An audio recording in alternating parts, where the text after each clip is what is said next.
Pourquoi certaines maisons en Guadeloupe sont collées les unes aux autres? Et ce que personne ne vous a jamais expliqué. En Guadeloupe, il y a un phénomène que tout le monde voit, mais que personne n'explique vraiment. Ces maisons littéralement collées, mur contre mur, sans recul, sans jardin, sans espace entre elles, comme si elles avaient poussé au hasard, serrées les unes contre les autres, sans logique architecturale. On passe devant tous les jours. On les photographie, parfois sans vraiment comprendre. Et pourtant, derrière cette organisation urbaine si particulière, il y a une histoire. Une histoire d'inégalité, une histoire de contrainte, une histoire de survie, une histoire héritée directement de la période post-esclavagiste. Alors, reste avec moi jusqu'à la fin parce que tu vas découvrir comment cette réalité influence encore aujourd'hui ton accès au logement, ton titre de propriété et même la valeur de ton terrain. Et oui, comprendre la carte foncière de la Guadeloupe comme personne et comment éviter des erreurs immobilières graves. Pourquoi les familles guadeloupéennes n'avaient-elles pas de grands terrains contrairement à d'autres régions du monde? Tu vas voir que la réponse ne se trouve ni dans l'urbanisme, ni dans la géographie, mais dans l'histoire. Et surtout, comment se fait-il que des générations entières se retrouvent aujourd'hui avec des maisons sans recul? Parce que les actes de propriété ne mentionnaient que la surface habitable. Alors, c'est un héritage de contraintes, pas un choix. Avant de continuer, dis-moi en commentaire, je veux comprendre l'histoire des maisons collées. Ça m'aiderait à savoir si vous voulez plus d'analyse comme celle-ci, car au départ, ces constructions n'étaient pas mal faites. Elles n'étaient pas le résultat de l'improvisation, elles étaient le résultat d'une équation impossible. Des terrains rares, des terres accaparées par les anciens propriétaires esclavagistes, des matériaux trop chers, des familles qui construisaient où elles pouvaient, pas où elles voulaient. Ce que tu vas découvrir maintenant, c'est le contexte exact qui a donné naissance à ce paysage urbain si particulier. Entrons dans la première partie. Quand l'absence totale de règles a façonné l'urbanisme de la Guadeloupe. Dans cette partie 1, on va voir l'époque où chacun construisait là où il pouvait. Pour comprendre pourquoi certaines maisons en Guadeloupe sont littéralement collées les unes aux autres, il faut revenir à une époque où rien n'était vraiment défini. Pas de règles strictes, pas de cadastre fiable, pas de contrôle, juste une population qui devait se loger comme elle pouvait dans un territoire encore marqué par l'esclavage et les inégalités foncières. Après 1848, des milliers de familles nouvellement libres se retrouvent dans une situation paradoxale. Elles sont enfin libres de vivre où elles veulent, mais elles ne possèdent pas de terre. Elles n'ont pas d'argent pour acheter du terrain et la quasi-totalité des bonnes terres est encore contrôlée par des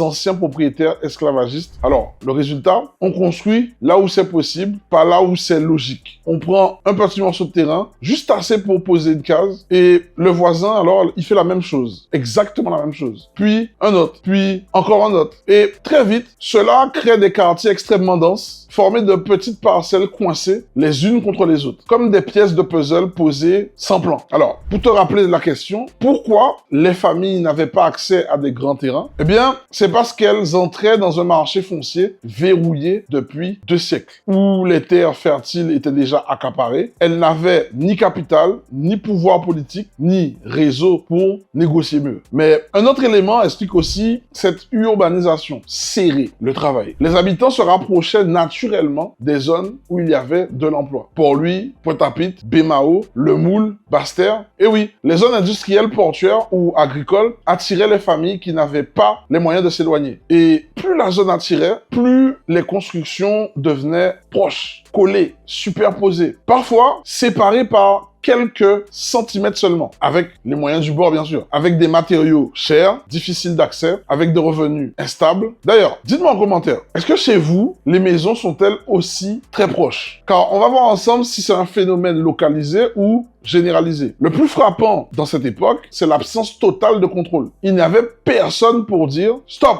la maison doit être à 3 mètres de la limite. Stop, le terrain doit être viabilisé. Encore, stop, il faut laisser un recul. » Non, on bâtissait pour survivre, pour protéger sa famille, pour exister. Et pourtant, ce n'est pas cette période qui a créé le plus grand problème. Ce qui va vraiment changer l'avenir des maisons guadeloupéennes, c'est une erreur administrative monumentale. Quelque chose que personne n'a corrigé pendant des décennies. Et je te raconte ça dans la partie 2. Partie 2, l'erreur administrative qui a figé les maisons mur contre mur. On pourrait croire que si les maisons sont aussi proches, aujourd'hui, c'est simplement parce qu'elles ont été construites serrées à l'époque. Ben non. La vraie raison est beaucoup plus surprenante. Et elle se trouve dans les premiers actes de propriété, délivrés après l'esclavage. Pendant des décennies, lorsque les familles cherchaient à officialiser leur habitation, l'administration, débordée, mal structurée, parfois improvisée, a rédigé des actes qui ne tenaient compte que d'une seule chose, la surface habitable. Pas de terrain autour, pas de limite cadastrale, pas de recul, rien. Juste la maison, le rectangle, les murs. Cela veut dire une chose très très simple, mais lourde de conséquences. On reconnaissait la maison, mais pas l'espace autour de la maison. Donc juridiquement, les familles n'avaient que la superficie de leur bâti. On ne leur attribuait pas un terrain, juste un emplacement. C'est comme donner à quelqu'un une voiture sans place de parking. Forcément, ça finit par créer du chaos. Tu te souviens? Je t'ai dit que les actes ne prenaient en compte que les surfaces habitables. Eh bien, voilà pourquoi. La propriété était d'identifier les logements, pas les passerelles. C'était une logique d'urgence, pas une logique d'urbanisme. Conséquence directe, impossible d'imposer légalement des distances entre les maisons. Impossible d'exiger des reculs ou des zones tampons, car comment exiger un recul? Si le terrain n'existe pas sur le papier, résultat, les générations suivantes ont construit exactement au même endroit, exactement sur la même empreinte, exactement sur les mêmes limites floues, même quand les maisons ont évolué, même quand le béton a remplacé le sol, la structure foncière, elle, n'a jamais bougé. Et c'est ainsi qu'est née la Guadeloupe des maisons collées. Un manque de terrain, des constructions guidées par la nécessité, une administration qui officialisait les murs, mais jamais la parcelle. Alors, dis-moi en commentaire, as-tu déjà vu un acte de propriété qui ne mentionne pas clairement le terrain? Tu serais surpris de voir combien de familles vivent encore avec des documents incomplets. Aujourd'hui, construire ainsi n'est plus autorisé, sauf dérogation exceptionnelle. Mais l'héritage est là, bien visible, solide, ancré dans le paysage. Et la question que tout le monde se pose maintenant, c'est comment cet héritage influence encore la Guadeloupe moderne? Pourquoi cela affecte encore l'immobilier, les héritages et même la valeur réelle des terrains? C'est ce qu'on va voir dans la partie 3. Partie 3. Comment cet héritage façonne encore l'immobilier moderne en Guadeloupe? Aujourd'hui, quand tu regardes un quartier en Guadeloupe où les maisons sont collées, tu pourrais croire que c'est du mauvais urbanisme, du désordre ou même un manque de vision. Mais en réalité, tu es en train de regarder un document historique à ciel ouvert. Chaque maison serrée contre la suivante raconte une page d'histoire. Une histoire qui continue d'influencer les prix, les héritages, les projets de construction et même les disputes entre voisins. Parce que oui, les anciennes limites floues créent encore aujourd'hui des conflits fonciers. De nombreuses familles découvrent que leur terrain n'a jamais été officiellement défini.